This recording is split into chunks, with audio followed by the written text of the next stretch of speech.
Good afternoon. My name is Aaron Sauter, and I'm the creator of a Substack known as Football Scientific. And the reason I started this Substack was first, primarily, the last 3 years I've been writing for the UFL News Hub and CFL News Hub, primarily about the Hamilton Tiger Cats and the San Antonio Brahmas. But I've also written about the Indoor Football League and the European League of Football. My writing career has really just been a natural extension of my love for football.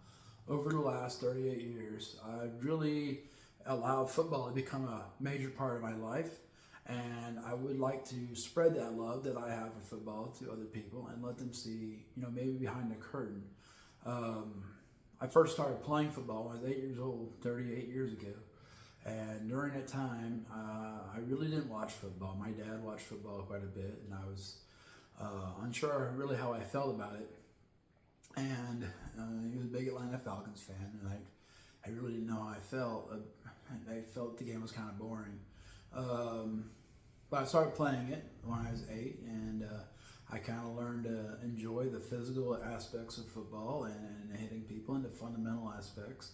Overall, I'm a very scientific person. I have a degree in chemistry, and I teach chemistry and at times physics.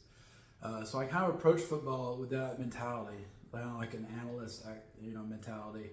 I've done that as a player and as a coach. I've been coaching for the last 24 years or so.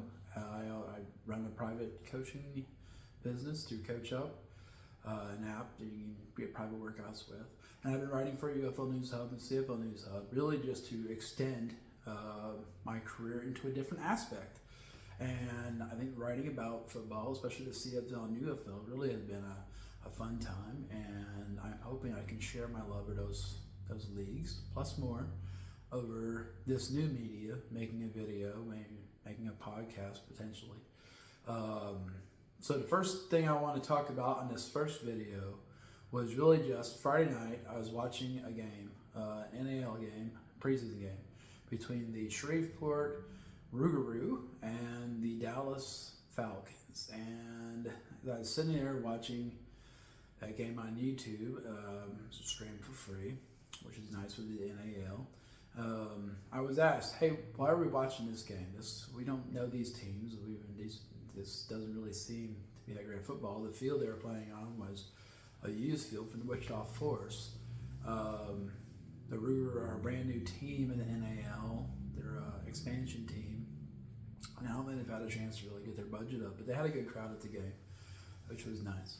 And when I was watching the game, I really enjoyed watching the Rougarou play, and I thought, wow, this is their first game ever, and they're playing really good football. Now they were playing against the Dallas Falcons, who come from a lower league and other than an NAL called the NFA, and they've been in several other leagues. They were a traveling team, so they're not the top of the line team. But the Rougarou won 55-24. But it was a fun game to watch.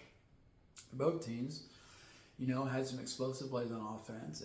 Indoor football, if you don't know about indoor football, it's a 50-yard field, and it's just like outdoor football, except there's 8 people on each side on offense and defense, rather than 11 or 12 like in the Canadian Football League. So I watch quite a bit of Canadian football as well. I was watching that game, and I was thinking, and I thought to myself, why are we watching this game? Well, we're watching that game because I love watching football of all types. I really love watching football that's not considered mainstream football. I think everyone that's a football fan has seen some value in the NFL, along with some negative aspects of the NFL, things that they may not like, with the political messages and things of that nature. I really love college football, go Cincinnati Bearcats, but college football has really gotten kind of weird recently with the NIL and people getting paid and different recruiting aspects, so it's kind of gotten complicated, which is okay. That doesn't turn me off about college football. It just seems different. I've been a Cincinnati Bearcats fan for a long time, so I'm not really caught up in national championships, really just trying to see some good football. I used to be a season ticket holder for them, and it was a good time. But in this Substack, I'm trying to communicate some football messages. Now I'm writing articles for CFL News Hub and UFL News Hub still, and I'm posting those articles on the Substack, Football Scientific. But I've also written a few what I call strategic analysis articles that involved how I would game plan to defeat the Kansas City Chiefs and how I game plan to defeat the Philadelphia Eagles before the Super Bowl.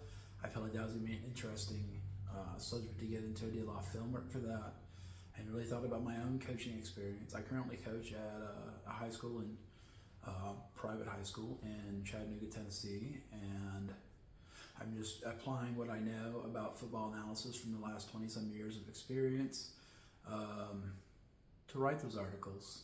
And that might be interesting for some that want to dig deeper into the world of football beyond just being a fan or listen to interviews and stuff. But you get firsthand accounts of how game plans are built and things of that nature. I think that's interesting for fans that are more hardcore than others. I hope if you got a chance to read some of those articles that you watch this video and not find it too boring. I don't have any fancy graphics at this point. I got my Buffalo Bills helmet. I got a Bengals helmet. I got a Hamilton Ticats helmet. I got a Bearcats helmet down here. You may not be able to see. I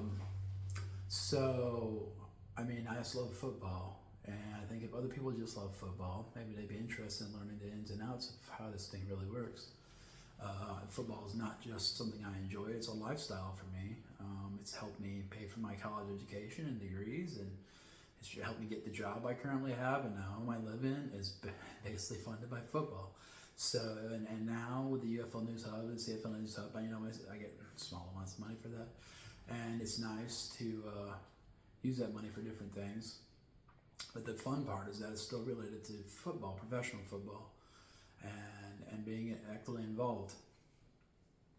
Like I said, I watched that NAL game. I think I'm going to talk about the NAL and IFL over the next couple of days. I'm also getting ready for the UFL start of the season, 2025 season. I'm covering the San Antonio Brahmas, and they had last year was a huge year. They went from being a 3-7 team in the XFL in 2023 to being a 7-3 team that won the XFL Conference Championship. And they have a really cool offense, and they have an effective defense coached by Wade Phillips, who won a Super Bowl with Denver Broncos. And I really find it enjoyable to watch. And the teams they play are fun to watch too. The Birmingham Stallions are really the best team in spring football, and it's fun to watch them. The IFL's really grown on me. I started covering that. I didn't really watch it, but I've watched a ton of games now.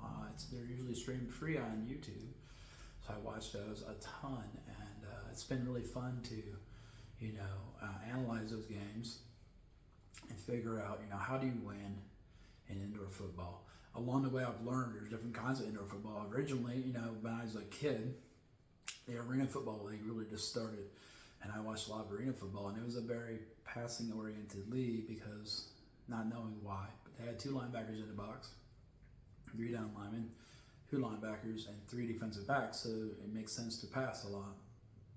The IFL is really more like the NFL in terms of how they play the game. It's a shorter field, but mobile quarterbacks will get you a long way. Explosive receivers, explosive plays at 50 yards. And if you can run 50-yard route and catch the ball, you're going to score a lot.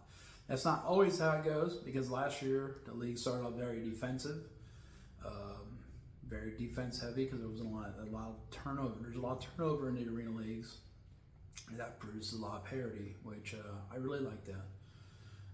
Not bragging, but I predicted the winner of that league last year was the Arizona Rattlers, and they started really poorly. They started 0-4, 0-5. They were not very good, but they ended up in the league championship game, as I had predicted, and they won that league championship, which was amazing to watch. So I hope you join me on this football journey as I go through different aspects of these alternate football leagues, maybe the NFL, maybe college football, maybe high school football. I'm just going to try and make a video every day about some things that I enjoy about football. And if you'll check out my articles on Football Scientific here on Substack, that'd be great. If you do not, then you can check them out on CFL News Hub and UFL News Hub. Other than that, let me know. And if there's anything you want to see content made about, let me know. Like I said, I have 38 years of experience in football as someone who works in it as a profession. So you have a chance to really, dig deep with me if you'd like. And I think we're going to learn a lot about football along the way, and it should be a fun journey as long as it lasts. So hope you have a good day, and thanks for listening to this video.